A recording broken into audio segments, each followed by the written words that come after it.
Le 21e Mondial des métiers à Eurexpo du 2 au 5 février, un salon pour découvrir les métiers d'aujourd'hui, de demain, l'emploi et les formations pour mieux choisir, construire et reconstruire son parcours professionnel. Pour tout savoir, rendez-vous sur www.mondial-métier.com. Au Mondial des métiers en 2017, nous rencontrons Sandrine Alaïmo qui s'occupe de l'IFRA, l'Institut de formation Rhône-Alpes, qui développe sur toutes ces questions de la formation qui sont si importantes pour les adultes, beaucoup de projets.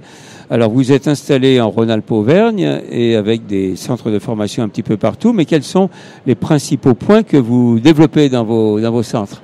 Alors, on va développer beaucoup de formations autour de ce qu'on appelle aujourd'hui le socle de connaissances et de compétences professionnelles, avec entre autres la certification CLEA, qui est une des premières certifications interprofessionnelles au niveau national, pour permettre à tout à chacun, comme vous disiez tout à l'heure, d'acquérir un socle de connaissances qui lui permettent d'être employable et employé dans toutes les branches professionnelles. Après, nous développons évidemment tout ce qui est des formations certifiantes dans 4 secteurs, la vente, les services à la personne, le tertiaire et la logistique, avec au bout donc un titre professionnel, puisqu'aujourd'hui, pour pouvoir se former et activer son compte personnel de formation, il faut pouvoir aller sur une formation certifiante reconnue par les branches professionnelles. Donc voilà, donc c'est surtout sur cet aspect-là qu'en effet on essaye de développer notre offre de formation pour permettre à des personnes, quel que soit leur niveau scolaire, de pouvoir intégrer une formation, puisqu'on s'appuie beaucoup sur du geste technique, des gestes professionnels, pour permettre à des gens qui seraient sortis du système scolaire de pouvoir reprendre de la formation. Alors moi je reprendrai bien sur les questions des savoirs de base et du français langue étrangère. Il y a des personnes qui sont d'origine étrangère, qui sont avec vous, qui ont besoin d'apprendre le français, mais de l'apprendre aussi dans des situations qui vont être amenées à être leur situation professionnelle. C'est pas seulement le français pour sortir autour de soi, mais c'est le français pour bosser. Tout à fait. Donc en fait, on a des formations, on va dire, plus traditionnelles pour apprendre la langue dans le cadre surtout des personnes qui arrivent primo-arrivants sur le territoire français, dans le cadre d'une formation obligatoire du contrat d'intégration républicaine. Et après, on a toutes les personnes pour qui on va travailler le français à visée professionnelle, c'est-à-dire par exemple des personnes qui vont vouloir travailler dans le bâtiment, la sécurité, la propreté. On va travailler sur du coup un vocabulaire très spécifique à ces métiers-là pour leur permettre demain d'être employables ou de monter en compétences dans leur entreprise, parce qu'on peut toucher aussi des salariés qui ont besoin justement de cette formation. Donc vous avez aussi mis en avant le fait les gestes professionnels et techniques. Du coup, ça fait que vous développez du coup beaucoup l'accompagnement en face à face. C'est quelque chose d'assez individuel pour... Tout à fait. En fait, on travaille beaucoup à travers des plateaux techniques, que ça soit dans les services à la personne, la vente, la logistique, le tertiaire. On travaille sur des plateaux techniques pour que les gens soient vraiment mis en situation professionnelle et non pas que sur des cours théoriques. Alors, il en faut un petit peu évidemment pour quand même avoir les bases, mais l'idée c'est vraiment de les mettre en situation, et le formateur, j'ai envie de dire, est plus quelque part un cadre d'entreprise et qui accompagne la personne sur ses gestes pour qu'elle soit opérationnelle après en entreprise.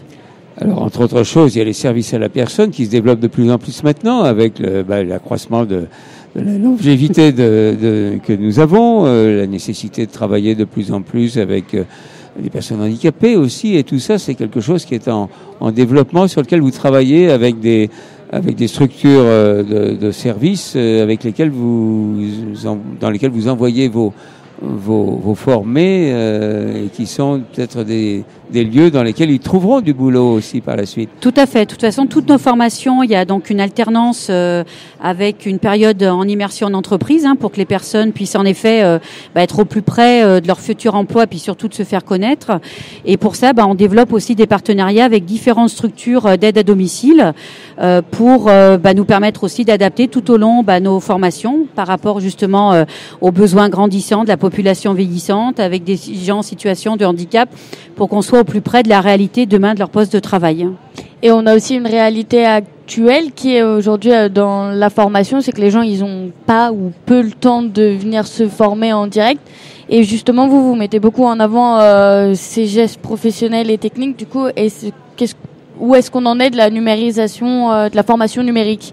Alors, on démarre. Nous, dans nos secteurs, c'est vrai qu'au vu des secteurs dans lesquels on forme, que ça soit la vente, alors le tertiaire évidemment qu'il y a du numérique, dans les services à la personne, il y en a encore un petit peu.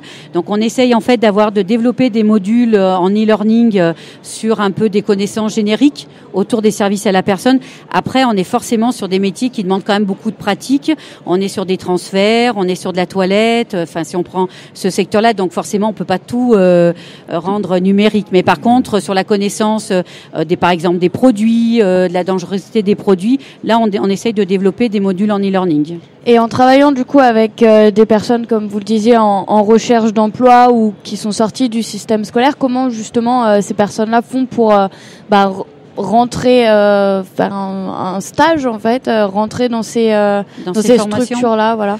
Alors soit elles nous sont orientées par les partenaires prescripteurs qui peuvent être les pôles emploi, les missions locales, Cap Emploi, soit elles peuvent venir se présenter directement dans nos centres de formation et à ce moment-là on leur propose de revenir nous rencontrer sur une réunion d'information et après on les reçoit en entretien individuel pour leur parler de la formation. Et puis aussi, l'idée, c'est de se faire connaître, d'où aussi notre présence sur le mondial des métiers pour pouvoir aussi faire connaître nos formations. Alors, pendant des années, la formation a été développée autour des entreprises qui donnaient leurs besoins de formation. Aujourd'hui, il y a un nouveau système qui est en place avec le compte personnel, le compte de formation personnelle. Ça a modifié aussi votre façon de travailler, l'idée que les personnes apprennent des choses et pourront en apprendre d'autres encore pour toujours continuer à trouver un autre travail plus tard et avoir des certifications qui leur servent à ça. Alors c'est vrai qu'aujourd'hui on parle de la formation tout au long de la vie, donc c'est vrai qu'il y a des différents outils qui ont été mis à disposition de tout le monde, de tout à chacun, qui est le compte personnel de formation. Après aujourd'hui, pour activer son compte personnel de formation, il faut aller sur une certification. Donc c'est vrai que déjà il faut repérer une formation qui est certifiée et souvent par contre on est obligé de se former par module puisque du coup on récupère en fait nos heures DIF. Avant on parlait du DIF, maintenant qui alimentent le compte personnel de formation. Après, il faut encore continuer, j'ai envie de dire, l'information, la communication sur ce compte personnel de formation parce que des personnes n'ont pas forcément accès à cette information-là. Vous parliez tout à l'heure du numérique, par exemple, pour ouvrir son compte, c'est sur Internet. Et donc, il y a des gens qui connaissent pas. Donc, c'est aussi tout notre travail en tant qu'organisme de formation d'informer, d'accompagner les personnes pour leur expliquer leurs droits, justement, tout au long de la vie. Mais l'idée quand même qu'on puisse avoir son propre compte à soi et qu'on soit autonome, finalement, par rapport à sa recherche d'emploi, c'est quelque chose que les gens commencent à comprendre maintenant. Ah oui, tout à fait. C'est-à-dire se dire qu'à un moment donné, mon parcours professionnel m'appartient et qu'à partir de mon compte personnel de formation, je peux me dire, voilà, demain, comment j'ai envie d'évoluer, qu'est-ce que j'aimerais faire après, parce qu'on sait que forcément, on restera peut-être pas tout au long de sa vie dans le même métier. Alors, je voulais vous dire, répéter un petit peu comme les comptes possibles. Vous nous avez parlé de tertiaire, de logistique, de service à la personne, de vente. Toutes ces questions-là, tout est un petit peu développé sur le site de l'IFRA. Tout à fait. On va rappeler, c'est les www.ifra.asso.fr. Voilà. Alors, on a fait cette petite émission tous ensemble avec Juliette Labranche qui était avec moi et Clément Séguin qui faisait la technique. Merci beaucoup d'être venu. Merci.